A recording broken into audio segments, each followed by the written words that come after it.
I don't know if you know this, Sarah, but between them, Joe Biden and Donald Trump have been convicted of 34 felony crimes.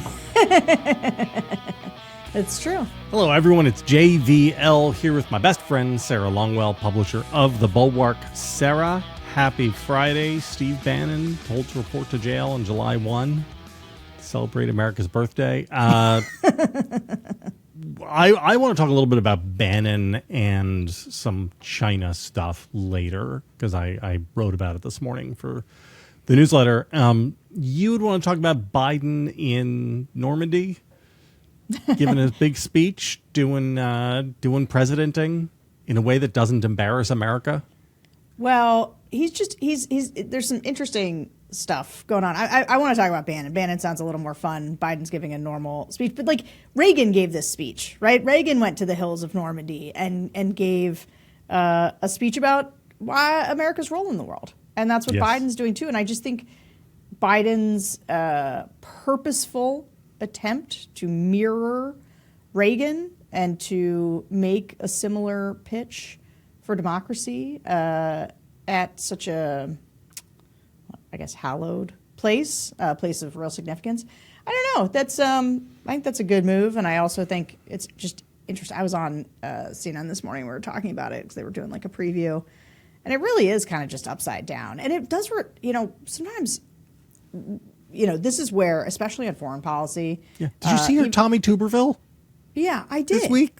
No, I did. You and I are Cold War babies. We are. That's what I was talking about. I was like, I was born in 1980. Like, I got raised on this guy. We were used to when we were young, it was like Carter and the Dems secretly love the commies. And now it's like Tommy Tuberville's like, you got to understand poor Vladdy. Vladdy just wants to live his life. That's, me and America is making him do this. Look, you got Zelensky, talking to these World War II vets and, them saying, them like hugging him and drawing him close, and it's just like, and then Tuberville's calling Zelensky a thug or whatever. It's just, and siding with Putin. This is where when Baseball Crank or any of these other anti-antis start being like, you guys betrayed all your principles. I'm like, no. Yes, I know. No, I didn't. No, I didn't. Like, sorry, but Biden. Not only does he and this is obviously I got my complaints, but like not big ones. Like I got ones about like student loan forgiveness plan and the wisdom of running again at 82, but not his worldview. His worldview is so much more consistent with the one that I grew up with, and with like Republican parents in a Republican time in the heyday. He's Reagan's third term. I've been saying this for 3 years now. Not quite, but foreign policy he is. His vision of America's role in the world is just much closer to one that I am familiar and comfortable with. And he's the last guy with that vision for America's role in the world, right? I mean, if you look all the way across the Republican Party, there is nobody who, Lindsey Graham might say something here and there, right? There are still some Dems, right? But they've got to fend off like the far left of the party, which, wants America to be a little bit softer. But like Biden has the main body of the Democratic Party anchored right where conservative foreign policy used to be. And especially the anti-antis who are like foreign policy first types. Yeah. You know who I'm talking about here, right? People who wrote books trying to justify the war in Iraq, that sort of thing. Yes. For those types to be like all of a sudden, the problem with Biden is he didn't do enough on Ukraine, and because of the student loan debt and the size of the American Rescue Plan, which was just fiscally irresponsible. I'm sorry, I can't support him. They're the same. He and Trump are the same. The same. They're both bad. You know what's? I don't know if you know this, Sarah, but between them, Joe Biden and Donald Trump have been convicted of 34 felony crimes. That's true. I mean, it's just it is an undeniable truth. Hunter's trial is going on right now, and it is pretty grim. The stuff that is coming out, like you got Hunter's Beau's widow, who then ended up with Hunter, and he was like giving her crack. And I got to tell you, and like doing it in the house, like the testimony is not good. This is like clearly a troubled person. And so I got to tell you, I have made a decision. And it is that I'm not going to vote for Hunter Biden for president. Not once. He'll never get my vote. I won't even consider it. You're a never hunter. I'm a never hunter. I'm never hunter. But so far, the sins of his father appear to be non-existent. I don't know if you know that impeachment inquiry still out there, just kicking along with no evidence. How is it? Because we live in a world of unprecedented lawfare. Some are calling it warfare, where the deep state Justice Department has weaponized the rule of law. How is it that Hunter is on trial? Like, his dad is president. Oh, this is why I brought this possible. up. Did you see what Biden said? Yeah. That he I'm not would going to not pardon my kid. He's not going to pardon him, and he's not going to. What else? He was like, he would. It wasn't just like I won't interfere. It was like, but it was no, I won't pardon him. If it was will you accept the verdict? Yes. Will you pardon him? No.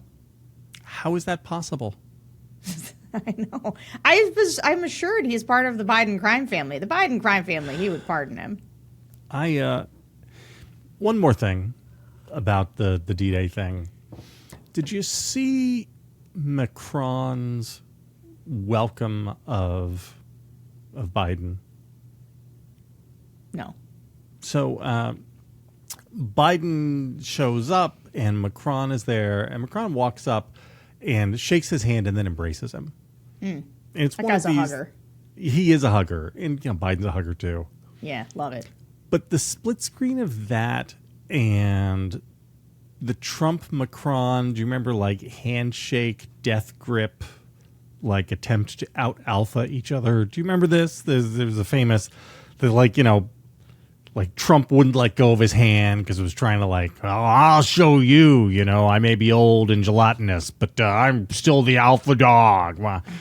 And Macron's like, what the fuck is wrong with you, bro? And, like, it is kind of nice to have a president who is respected and thought well of by our allies when we are in the middle with our allies of a shooting war. I mean, we are not in the middle of it, but we are all working together to bolster Ukraine. France is a huge part of that. And I don't know, it's kind of nice to have a president who's on good terms with the leaders of our allies while we're trying to arm another ally against an authoritarian government that's invaded them. Yeah, I mean, if you are one of our European allies, and you're a president or a leader, prime minister among our European allies, you are very nervous right now. Have you read the McKay Coppins piece on this? No. McKay Coppins just wrote like 10,000 words on this. He spent a lot of time over in Europe for the last few months, and basically everybody in the European security sphere is freaking out.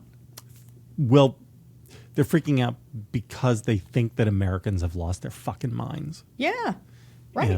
And their view is that, like, any country could fuck up once by electing a guy like Donald Trump, but then once they saw what he was, they would recoil. Sure. And they're looking over here and seeing Trump running ahead of where he has ever run in any other election beforehand, when Biden has an economy that every one of them would, trade their left arm for.